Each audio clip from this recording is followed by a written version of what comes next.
Hari ini kita memperingati akan hari kenaikan Tuhan Yesus. Kita bersyukur kepada Tuhan karena Yesus Kristus adalah satu-satunya Allah yang rela turun ke dalam dunia, berinkarnasi dan menjadi satu-satunya penjuru selamat, di mana dia rela mati untuk menebus saudara dan saya. Dan dia mati untuk apa?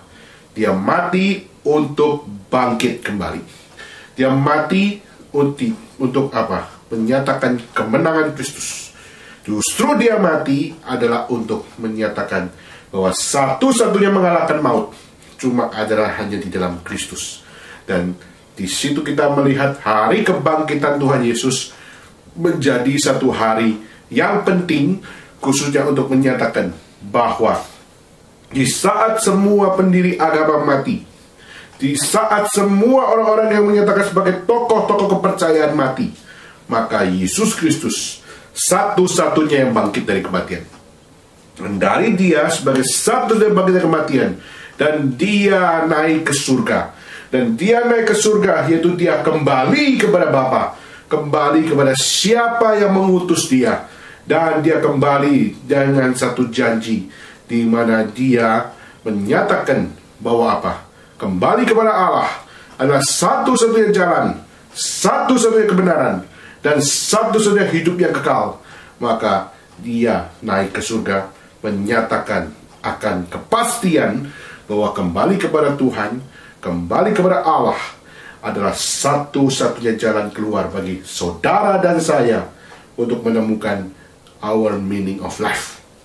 Maka ini saya mengajak saudara di dalam akan pertemuan hari ini untuk kita bersama-sama merenungkan sebagian dari firman Tuhan, untuk kita belajar mengerti akan penyertaan Tuhan.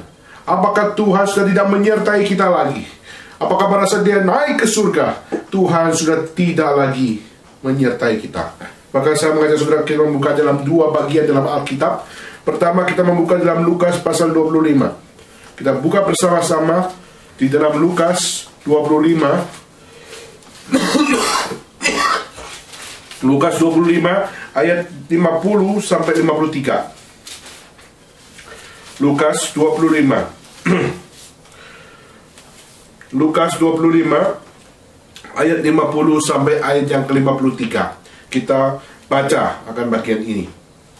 Lalu Yesus membawa mereka keluar kota sampai dekat Betania.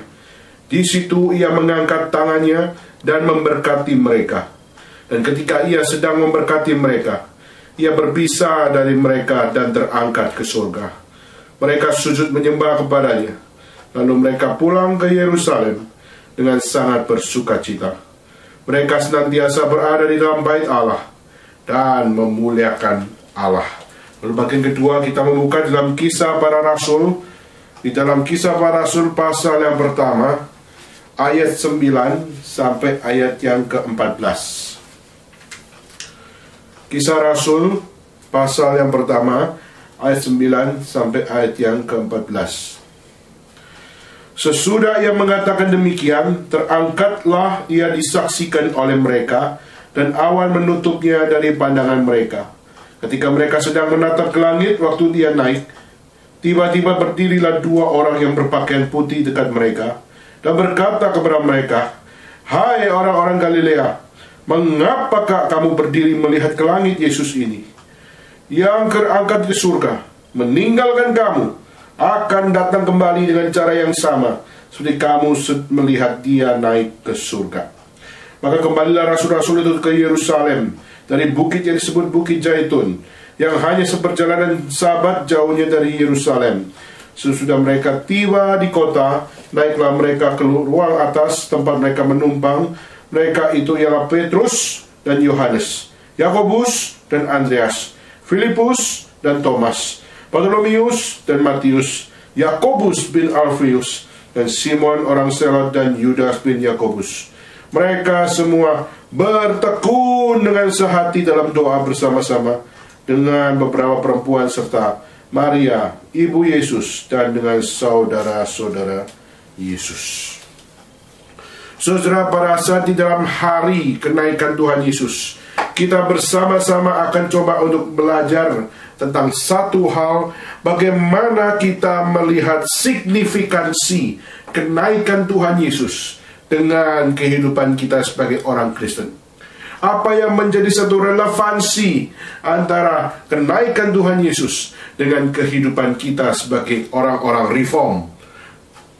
Pada saat kita melihat Yesus Kristus, pada saat Dia sebagai satu-satunya Allah yang rela turun ke dalam dunia, di mana Dia berinkarnasi dan Dia menjadi satu-satunya penebus, di mana Dia rela mati untuk menebus dosa manusia. Maka ini tidak dilakukan oleh pendiri-pendiri agama, dan tidak dilakukan oleh setiap tokoh-tokoh kepercayaan yang mengaku mereka adalah orang-orang yang cukup qualified untuk dapat menyebarkan akan ajaran. Maka satu-satunya di mana Dia rela mati dan membuktikan cinta kasih Allah adalah cinta kasih yang sungguh-sungguh, cinta kasih yang relevan, dan cinta kasih yang masuk ke dalam hati kita. Itu cuma hanya dinyatakan dengan begitu sempurna, yaitu di dalam Yesus Kristus saja. Maka Dia taat sampai mati, di mana Dia dari anak Allah yang turun dan menyatakan akan apa yang menjadi rencana Tuhan. Maka inkarnasi tidak bisa lepas dari kekristenan. Maka inkarnasi adalah satu pengajaran yang tidak boleh tidak ada di dalam kekristenan. Kedua, yaitu di dalam konsep bagaimana kebangkitan Kristus juga adalah satu keunikan di dalam kekristenan, di mana kebangkitan Kristus menyatakan kemuliaan Tuhan sekali lagi dinyatakan, yaitu Dia menang atas maut dan Dia dapat menyatakan satu-satunya Allah yang juga bangkit dari kematian dan menyatakan bahwa satu-satunya jalan kembali kepada Allah yaitu cuma melalui Dia. Maka tidak ada nama lain di bawah kolong langit ini, hanya ada satu nama, yaitu Yesus Kristus. Dan itu yang harus diaminkan oleh setiap orang-orang yang ada di dalam gereja. Ya, nama yang harus diaminkan oleh orang-orang yang percaya kepada Tuhan. Tetapi pada saat kita melihat di sini, seringkali kita kurang memiliki satu hal, urgensi untuk memahami bagaimana Kristus menyatakan signifikansi dan relevansi terhadap kita masing-masing di dalam kenaikan Tuhan Yesus. Maka pada saat kita melihat di dalam Lukas pasal 25 ayat 50 sampai 53, di saat Tuhan memberkati akan mereka, di saat Tuhan memberikan akan satu hal berkat, di mana Tuhan memberikan penyertaannya kepada orang-orang yang selama ini mengikut Dia, yaitu murid-muridnya. Maka pada saat Yesus berpisah dan Dia terangkat ke surga, maka di situ kita melihat ada satu hal yang luar biasa terjadi, yaitu apa, saudara? Pada saat Yesus memberikan berkat, pada saat Yesus menumpang tangannya dan Dia berdoa, dan Dia memberikan akan penyertaan Tuhan kepada murid-muridnya, saudara, murid-murid dicatat yaitu mereka menyembah Dia. Dan pada saat kita melihat bagaimana mereka back to Jerusalem with a great joy. Mereka kembali kepada Yerusalem dengan sukacita yang begitu besar.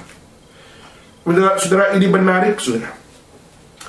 Pada saat kita ditinggalkan oleh Yesus Kristus, pada saat Yesus Kristus yang selama ini ada di dalam dunia, jadi pada saat Dia dikatakan bahwa Dia kembali kepada tempat di mana siapa yang mengutus Dia. Dan pada saat Dia pergi, dan di saat Dia terangkat ke surga, di mana kita mungkin yang selama ini berharap Dia tetap di sini dong, Dia tetap berada di bersama-sama dengan kami, kadang Engkau bersama-sama dengan kami, maka kami mengalami secure. Kami mengalami akan satu hal, bagaimana kami merasa aman, kami merasa tentram bersama dengan Engkau. Tetapi saudara, di saat itu justru pada saat Tuhan terangkat, pada saat Yesus terangkat, maka dicatat di mana mereka menyembah Dan mereka dicatat sebagai orang yang mengalami sukacita besar. Ini tidak ada di dalam bagian-bagian yang lain. Di dalam ini kita melihat bagaimana ada satu great joy di mana mereka melihat akan Kristus naik ke surga. Saudara, pada saat kita melihat seringkali keterpisahan itu memberikan akan beberapa hal. Kenapa banyak orang takut berpisah? Pertama, yaitu mereka takut berpisah karena mereka kehilangan eksistensi orang yang kita rindukan. Kita kehilangan eksistensi orang yang selama ini dekat dengan kita. Dan pada saat dia pergi, maka kita kehilangan eksistensinya. Kita cuma tahu ada orang itu sudah pergi dan tidak ada lagi eksistensi. Akhirnya pada saat tidak ada eksistensi, di mana kita berada dalam ruang dan waktu, maka seringkali kita mengingat dia. Seringkali kita merasa, aduh, kangen sekali. Dan kita seringkali mengatakan bahwa apa? Mengatakan bahwa kapan engkau kembali? Maka di situ mengapa kita bisa bertanya kapan engkau kembali? Karena kita mempertanyakan, where is your existence?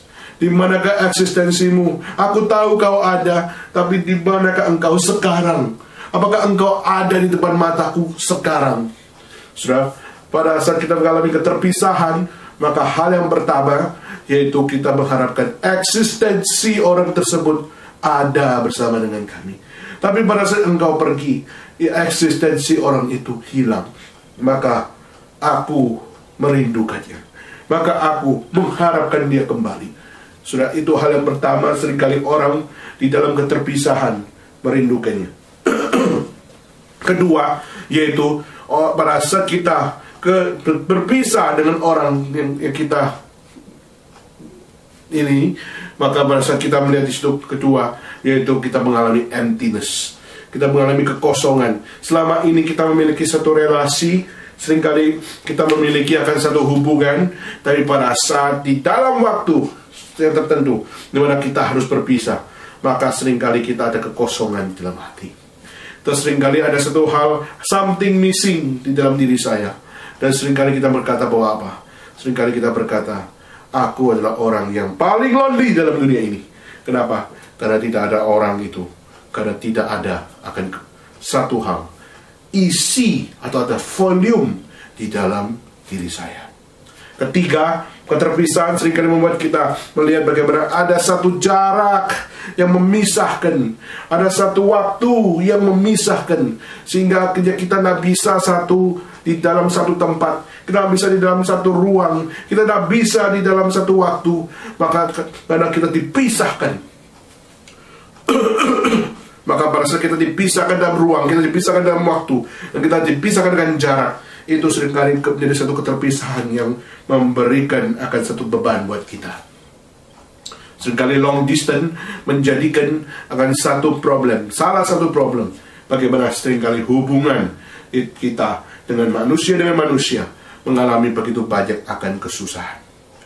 Lalu juga ada yang mengatakan aloneness, yaitu mereka merasa tersendiri, mereka tidak bisa lagi mencari siapa-siapa, karena orang itu tidak bersama-sama dengan kita. Dan juga pada saat kita berada di sini, keterhilangan itu tidak bisa lepas.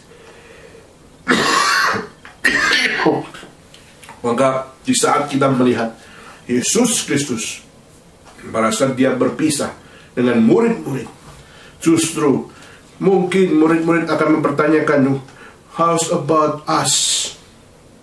Di saat engkau berpisah, bagaimana dengan kami? Mungkin kami akan kehilangan eksistensi engkau. Kami akan kehilangan engkau sehingga kami mungkin merasa empty. Kami mungkin dengan pisahnya jarak, maka kami akan merasakan aloneness. Kami mengalami akan lostness di dalam diri kami. Tuhan, apakah engkau akan pergi dari kami? Tetapi pada saat kita melihat murid-murid, di saat Tuhan menumpang tangan dan dia naik ke surga, di situ kita melihat satu hal. Kita melihat Yesus Kristus justru menyatakan bahwa apa? Penyertaan Tuhan. Dan di dalam penyertaan Tuhan, di situ kita melihat murid-murid dikatakan bahwa apa? Back to Jerusalem with a great joy. Saudara, kenapa murid-murid bisa begitu sukacita? Kenapa murid-murid bisa begitu memiliki akan satu hal di dalam hidup mereka? Bagaimana mereka bisa bersuka cita di dalam keterhilangan? Bagaimana mereka bisa bersuka cita di dalam satu hal yang mana mungkin secara manusia kita bisa katakan sebagai mereka mengalami lostness, maupun mereka mengalami akan aloneness. Tapi bagaimana mereka bisa mengalami great joy di situ, saudara? Saudara, pada saat kita melihat di dalam Kisah Para Rasul, di mana malaikat berkata, "Hai orang-orang Galilea, mengapakah kamu berdiri melihat ke langit?" Saudara, inilah satu penjelasan. Mengapa kamu masih melihat? Apakah engkau mengalami aloneness? Apakah engkau mengalami akan satu hal emptiness? Apakah engkau mengalami akan satu hal akan kamu fear? Dan apakah kamu mengalami akan satu hal di mana kamu merasa tidak punya akan pegangan hidup di saat dia naik ke surga? Maka pada saat malaikat berkata, "Hei orang-orang Galilea, mengapakah kamu berdiri melihat Yesus naik ke surga?" Maka dia mengatakan, "Lihat Yesus yang terangkat ke surga, dia akan datang kembali dengan cara yang sama seperti kamu melihat dia naik ke surga." Saudara, pada saat malaikat berkata seperti ini, pada saat malaikat berkata dia akan datang kembali, maka pada saat malaikat mengatakan He will come again, disitulah yang menjadi sukacita terbesar. Disitulah yang menjadi satu hal sukacita yang tidak habis-habis ada pada diri murid-murid Tuhan, di mana Tuhan yang naik ke surga, dia bukan naik ke surga dan meninggalkan kita, tapi justru dia memberikan janjinya, di mana di dalam penyertaannya, di mana dia akan datang kembali kedua kalinya. Saudara, the second coming of Christ, disinilah yang menjadi satu hal pegangan janji Tuhan yang harus kita pegang sama-sama, di mana janji Tuhan pasti digenapi oleh Tuhan. Dan bagaimana murid-murid pada saat mendengar apa yang dikatakan oleh malaikat, mereka menggrab setiap apa yang menjadi firman Tuhan, dan mereka taat kepada apa yang diberikan oleh malaikat itu. Dan mereka justru melihat what a great joy, di mana mereka melihat Tuhan yang naik ke surga adalah Tuhan yang akan datang kembali. Maka inilah sebuah janji Tuhan yang pasti digenapi di dalam Tuhan sendiri, dan yang menjadi signifikansi di dalam hidup kita masing-masing. Apa yang menjadi relevansi yang dapat kita menjadi pelajaran di dalam diri kita masing-masing. Maka saudara, hari ini saya akan men-sharingkan akan 3 poin yang besar untuk kita melihat apa hubungannya Jesus Ascension dengan kita punya Christian life, saudara. Maka poin yang pertama, kita melihat bahwa Jesus Ascension atau kenaikan Tuhan Yesus itu bukan bad news. Justru kita belajar untuk melihat bahwa kenaikan Tuhan Yesus itu adalah sebuah good news, saudara. Di mana kita melihat murid-murid pada saat melihat Yesus naik ke surga, pada saat Yesus naik dan terangkat ke surga, maka murid-murid di situ dikatakan mereka melakukan apa, saudara? Mereka melakukan worship, saudara. Mereka menyembah kepada Tuhan. Mereka menyembah, dan mereka dengan great joy mereka pulang. Dan mereka dikatakan 3 hal yang mereka kerjakan. Pertama, mereka menyembah Tuhan. Kedua, mereka dengan sukacita yang besar pulang.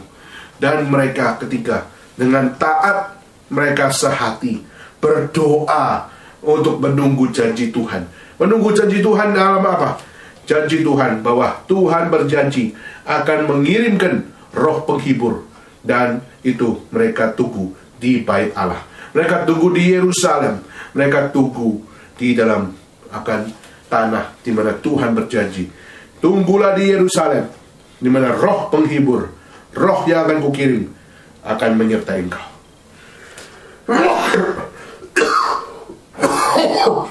Maka pada saat kita melihat di sini, apakah kita bisa belajar sama-sama untuk melihat bahwa setiap apa yang menjadi pengertian bagaimana kenaikan Yesus, apakah kita bisa juga dapat melihatnya sebagai good news? Apakah kita masih bisa melihat bahwa penyertaan Tuhan itu real di dalam setiap kenaikan Tuhan Yesus. Saudara, apakah hari kenaikan Tuhan Yesus menjadi a joyful day buat kita masing-masing? Apakah kenaikan Tuhan Yesus dapat menjadi sebuah good day bagi saudara kita dan kita untuk melihat semuanya ini? Saudara, kita melihat kenaikan Tuhan Yesus memang memisahkan dirinya dengan saudara dan saya. Tetapi saudara, kita belajar untuk melihat the ascension did not take Jesus away.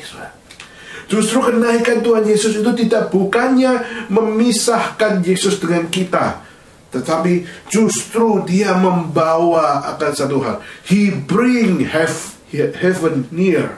Dia justru membawa surga lebih dekat dengan kita. Karena dia berjanji dia naik ke surga adalah untuk apa? Dia naik ke surga adalah untuk mempersiapkan tempat buat kita. Maka saudara, di sini kita melihat dia melakukan prepare untuk apa? Untuk tempat bagi setiap orang-orang yang percaya kepadanya. Prepare orang-orang yang setia melayani Tuhan dan sebagainya. Maka saudara, di sini kita melihat murid-murid, dia mungkin mengalami sebuah pertanyaan di dalam hatinya. Mereka mungkin mengalami question mark di dalam hatinya. Tetapi mereka taat terhadap apa yang Tuhan tetapkan. Mereka taat terhadap setiap apa yang Tuhan janjikan. Mereka taat terhadap setiap apa yang Tuhan perintahkan. Maka di sini kita melihat mereka beribadah dengan begitu taat. Mereka bersuka cita di dalam konsep ketaatan yang tepat. Dan mereka dikatakan bahwa mereka berdoa sehati dengan tepat. Dan mereka berdoa dengan taat. Maka ketaatan dibutuhkan, saudara. Obedience dibutuhkan. Obedience dibutuhkan di dalam apa? Obedience dibutuhkan di dalam ibadahmu. Ketaatan dibutuhkan di dalam apa? Di dalam sukacitamu. Dan di dalam doa kita pun juga belajar bagaimana kita sehati dan kita taat dulu. Mungkin kita kurang mengerti. Mungkin kita nggak tahu kenapa saya harus mendoakan akan hal ini atau mendoakan hal itu. Tapi taat dulu, kita kerjakan itu.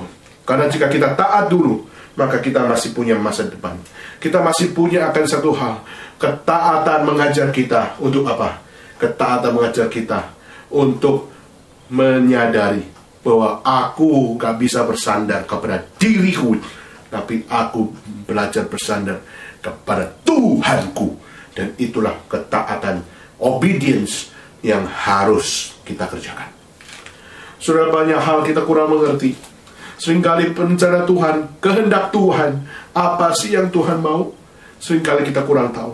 Tapi pada saat Tuhan sudah berjanji, dari saat Tuhan sudah memberikan akan satu key bagaimana kita belajar untuk melihat, tunggu di Yerusalem, maka di situ kita harus belajar untuk taat.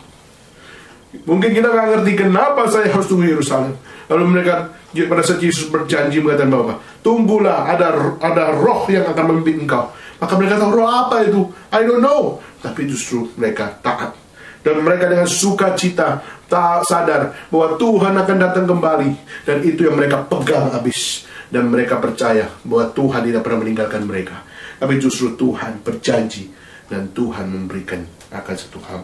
Bagaimana kita belajar how to respond di saat Tuhan memberikan janjinya kepada kita. Maka saudara, seringkali kita tidak mau hidup di dalam ketaatan. Ibadah kita kotori dengan keliaran. Doa kita kotori dengan keliaran. Dan juga sukacita kita juga adalah sukacita yang sudah tidak kudus lagi, tidak taat lagi. Tapi seringkali sukacita kita, kegembiraan kita itu cuma di dalam keliaran kita.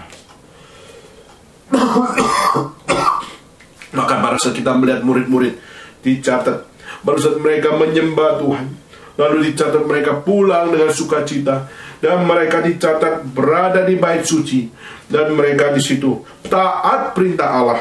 Untuk apa? Untuk menunggu roh yang memperlengkapi mereka, yaitu roh kekuasaan dari tempat yang maha tinggi.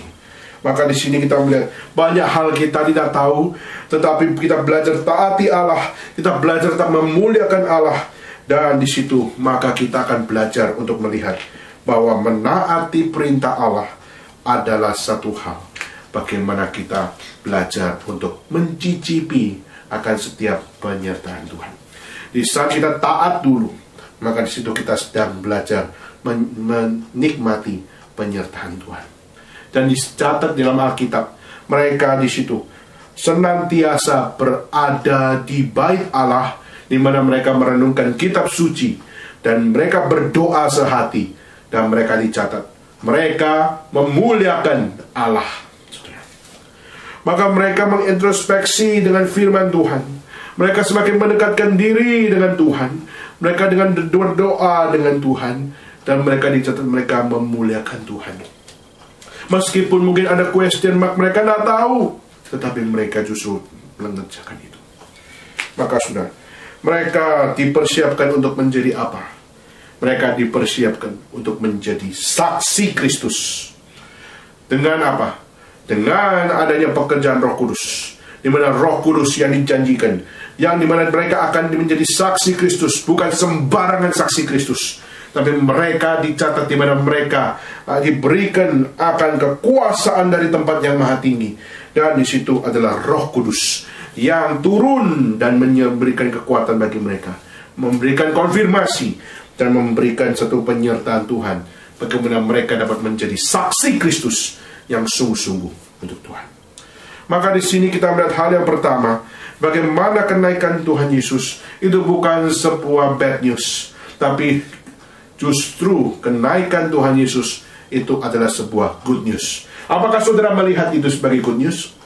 Apakah hari ini saudara melihat kenaikan Tuhan Yesus adalah sebuah sukacita terbesarmu? Apakah saudara masih dapat melihat bagaimana hari kenaikan Yesus justru menyatakan bahwa kita harus belajar lebih taat lagi terhadap perintah Tuhan, lebih taat lagi pada setiap janji Tuhan, lebih taat lagi dengan setiap apa yang difirmankan oleh Tuhan di dalam Alkitab. Maka saudara, ini hal yang pertama di mana kita harus untuk melihat Yesus naik ke surga. Justru dia menyatakan bahwa dia taat kepada Allah, di mana dia yang adalah satu-satunya juru selamat di dalam dunia ini, di mana dia adalah anak Allah yang dikirim Allah, di mana dia menjelma jadi manusia dan dia menebus dosa manusia. Dan pada saat kita melihat di sini, dia datang kembali, di mana dia naik ke surga dan dia akan datang kembali, dan dia datang kembali menyertai saudara dan saya di dalam iman Tuhan. Maka di sini kita melihat dia taat terhadap Allah, dan Allah yang setia juga adalah Allah yang tetap setia dan selama-lamanya setia, di mana dia tetap memberikan penyertaannya kepada manusia. Dengan Roh Kudus diberikan di dalam hari Pentakosta. Maka di situ kita melihat bagaimana Allah tetap setia, memberikan akan kekuatan, memberikan akan satu power, dan juga memberikan akan satu hal bagaimana setiap orang Kristen mereka diberikan kuasa dari tempat yang maha tinggi. Maka dan kuasa yang besar diberikan untuk kita memberitakan Injil, dan kita diberikan kuasa yang begitu besar untuk apa? Untuk melihat penyertaan Tuhan. Bukan saya yang hebat, bukan saya yang powerful, tapi justru kita melihat Roh Allah yang memimpin setiap penyertaan, setiap hamba Tuhan. Mereka mengalami akan penyertaan Tuhan. Maka ini yang harus beres di dalam hati kita masing-masing. Jika kita menjadi jemaat Gereja Reform Injil Indonesia, tapi kita sendiri masih memiliki pride di dalam diri, mengatakan bahwa semuanya itu adalah karena saya, maka ini adalah sebuah kejatuhan di dalam jemaat Gereja Reform Injil Indonesia. Kita tidak boleh kita tidak boleh jatuh di dalam hal ini. Kenapa? Karena kita harus kembali kepada firman Tuhan. Kita harus disadarkan kembali setia kepada firman Tuhan. Kita harus taat dulu dengan setiap firman Tuhan, sehingga kita justru melihat bagaimana apa? Bagaimana setiap kita masing-masing sadar bahwa Tuhan masih memberikan satu hal, Roh Kudus diberikan untuk apa? Untuk saudara menyadari Jika tanpa roh, mana mungkin engkau dapat melayani Tuhan? Tanpa pimpinan Roh Kudus, bagaimana mungkin saudara dapat di dalam pelayananmu, di dalam setiap apa yang kamu kerjakan, kamu masih melihat akan apa? Masih melihat bahwa Tuhan menuntun jalanmu. Saudara, kita tidak berjalan sendiri dalam pelayanan. Kita justru di dalam pelayanan kita melihat bagaimana Tuhan memberikan pimpinan, Tuhan memberikan tuntunan, dan Dia justru memberikan di dalam penebusannya. Tuhan memberikan keyakinan, memberikan jaminan, dan memberikan akan satu hal, kepastian bahwa keselamatan yang kekal hanya di dalam dirinya. Dan kita dikonfirmasi di dalam kuasa Roh Kudus untuk kita berani memberitakan, berani men-sharingkan, berani untuk apa? Untuk memproklamasikan iman yang kita percaya. Maka saudara, mari kita bersyukur kepada Tuhan, karena Allah yang kita percaya adalah Allah yang menguatkan hamba-hambanya, yang menguatkan kita masing-masing untuk kita dapat memproklamasikan iman bahwa pada saat Tuhan naik ke surga, itu bukan sebuah bad news, tetapi itu adalah sebuah good news. Kedua, yaitu kenaikan Tuhan Yesus adalah menunjukkan bahwa Kristuslah satu-satunya mediator antara manusia dengan Allah. Maka pada saat kita melihat di sini, Yesus bukanlah average man. Dia bukanlah orang yang biasa, saudara. Tapi Yesus dicatat Dia adalah pengantara. Dia adalah pengantara between God and man. Dia adalah sebuah pengantara antara Allah dengan manusia. Dan kita bisa melihat itu di dalam Ibrani. Kita buka sama-sama. Ibrani pasal 9. Ibrani 9 ayat 15.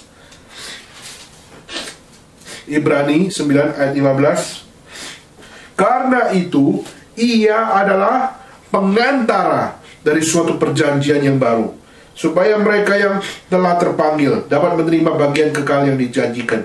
Sebab Ia telah mati untuk menebus pelanggaran-pelanggaran yang telah dilakukan selama perjanjian yang pertama.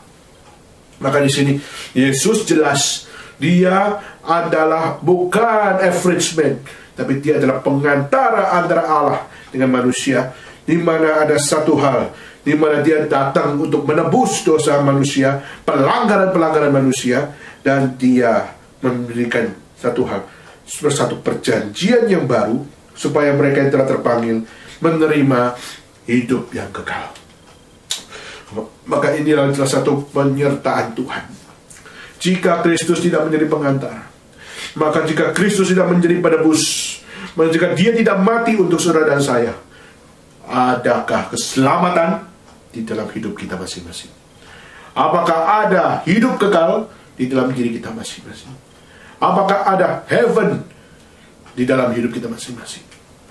Saya berani percaya bahwa jika Kristus tidak datang, Dia tidak mati, Dia tidak menebus dosa manusia, maka kita tetap akan sama, yaitu kita tidak bisa keluar dari dosa. Maka di sini saya mengajak sekolah buka satu lagi, yaitu di dalam 2 Timotius. Di dalam 2 Timotius pasal yang kedua.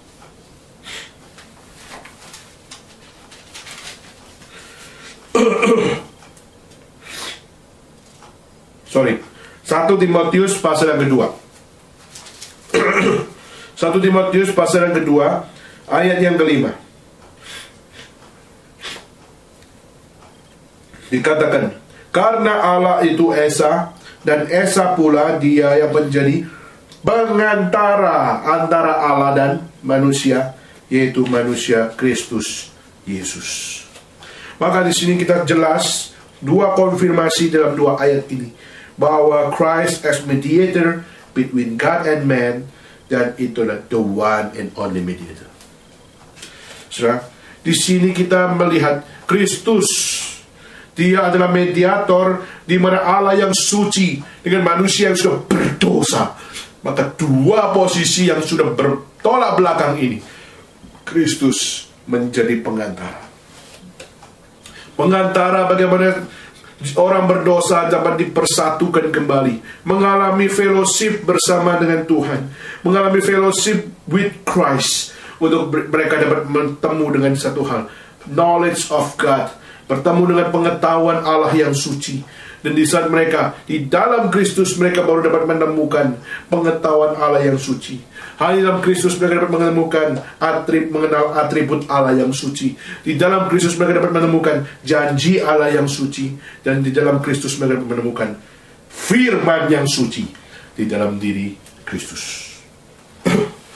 Maka saudara, mungkin secara fisikal kita nggak melihat Allah karena Allah naik ke surga. Secara mata telanjang kita nggak bisa melihat. Tetapi saudara, dia tidak hilang. Karena justru dia sebagai pengantara, kita bisa mengenal Kristus. Itulah sebuah hal di mana dia justru bukannya menghilang. Justru keberadaan firman Tuhan, keberadaan Alkitabmu adalah satu bentuk bagaimana saudara dan saya tidak ditinggalkan oleh Tuhan. Karena Tuhan masih memberikan kekuatan di dalam pekerjaan Roh yang Kudus, di mana kita mengerti keberadaan firman Tuhan. Itu adalah gerakan, itu adalah sebuah campur tangan, dan itu adalah sebuah inisiatif dari Allah sendiri. Jadi kita tidak mungkin dapat mengerti firman Tuhan jika Allah tidak menggerakkan kita. Maka Kristus sebagai mediator, dia bukan hanya melakukan pekerjaannya in that time, tapi dia sampai hari ini dia terus bekerja, yaitu di dalam pekerjaan Roh Kudus mengertai kita. Di dalam pekerjaan Roh Kudus membuat kita mengerti firman Tuhan. Di dalam pekerjaan Roh Kudus kita mengalami fellowship with Christ. Di dalam pekerjaan Roh Kudus kita dapat mengenal knowledge dari Tuhan yang suci itu. Saudara, maka saudara, dia tidak hilang meskipun dia naik ke surga. Justru pada dia naik ke surga, dia tetap melihat, dia tetap menyertai, dan dia tetap menyatakan bahwa aku bersama-sama dengan engkau. Immanuel, yaitu God with us. Apakah engkau melihat itu? Apakah engkau mengalami itu? Mari kita jangan main-main. Hidup saudara ada penyertaan Tuhan. Jangan saudara jatuh di dalam ketidaktaatan di dalam diri saudara. Belajar taat, belajar kerjakan. Mari kita lakukan apa yang Tuhan perintahkan.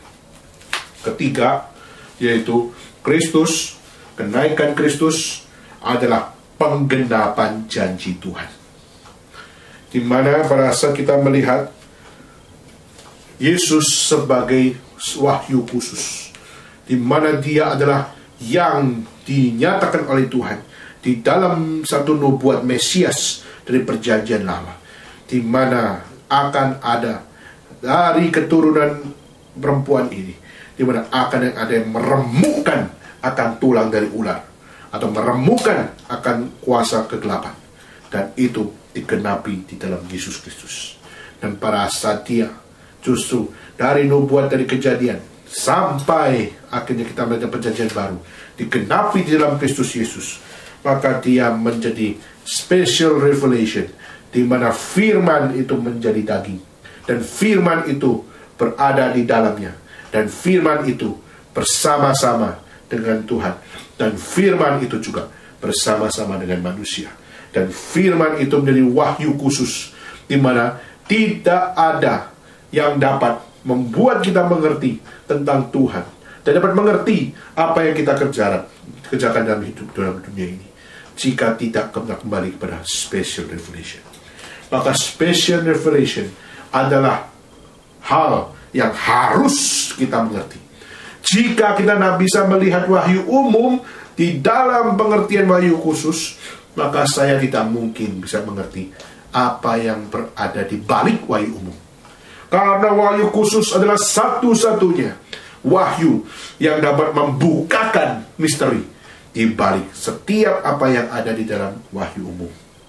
Maka special revelation itu adalah kunci untuk membuka apa yang ada di dalam general revelation. Maka Yesus Kristuslah satu-satunya wahyu khusus yang adalah firman, di mana firman bukan hanya di dalam Alkitab saja, tapi firman yang menjadi daging, dan itu hanyalah di dalam Kristus Yesus. Dan dialah yang menjadi penggenapan dari setiap apa yang ditetapkan dari Allah sendiri, dari permulaan sampai pada saat kita selama-lamanya kita melihat penggenapan janji Tuhan dinyatakan di dalam Yesus Kristus sendiri. Itu pertama. Dan penggenapan janji Tuhan bukan hanya di dalam wahyu khusus saja, tapi penggenapan janji Tuhan juga di dalam keselamatan, di mana manusia yang berdosa baru tahu bahwa penebusan hanya dapat dikerjakan hanya dalam Yesus Kristus dan bukan yang lain. Di mana kita melihat Yesus Kristus yang menggenapi akan satu hal, yaitu menggenapi bahwa manusia bisa keluar dari dosa. Itu cuma ada di dalam Kristus Yesus. Di mana manusia seringkali hanya jatuh di dalam pertanyaan, where are you God? Dan manusia biasanya jatuh dalam pertanyaan, aku empty, aku alone, dan aku mengalami lostness. Dan mungkin kita merasa jarak dipisahkan dari Tuhan dalam diri kita. Tapi Tuhan justru mengatakan apa? Aku sudah menebus dosa. Dan aku berjanji, di saat kamu bertobat, saat kamu menerima namaku, maka aku akan menyertai engkau sampai akhir zaman di dalam pekerjaan Roh Kudus. Maka sudah, saya hari ini akan menutup ibadah hari ini dengan satu pertanyaan. Di saat Allah memberikan anaknya yang tunggal, di saat Yesus Kristus, dia rela taat dan taat sampai mati, di saat dia menjadi penebus bagi saudara dan saya, dan dia bangkit dari kematian, dan dia naik ke surga dan menyatakan bahwa dia kembali kepada siapa yang mengutus dia, dan dia yang juga berjanji akan datang kembali. Maka saudara, masihkah engkau tidak percaya? Mengapa engkau masih belum percaya? Mengapa engkau masih belum memberitakan Injil? Mengapa engkau masih belum dengan satu sukacita untuk apa? Menunggu janji Tuhan. Mengapa engkau belum menyembah dia? Dan kenapa engkau belum untuk apa? Engkau belum memegang akan setiap apa? Memegang setiap janjinya. Dan kita berharap, Tuhan, biarlah roh-Mu menyertai aku, dan aku mau Tuhan pimpin kemanapun Tuhan pergi, dan aku mau melaksanakan setiap perintah-Mu. Saudara, saya harap jemaat yang ada di gereja ini adalah jemaat yang mau taat dulu terhadap setiap perintah Tuhan, mau berjuang untuk apa? Mau berjuang untuk melihat bahwa penyertaan Tuhan itu diberikan bagi kita. Mari kita berjuang melayani. Mungkin pelayanan akan lebih susah dan lebih susah, tapi berdoa sama Tuhan.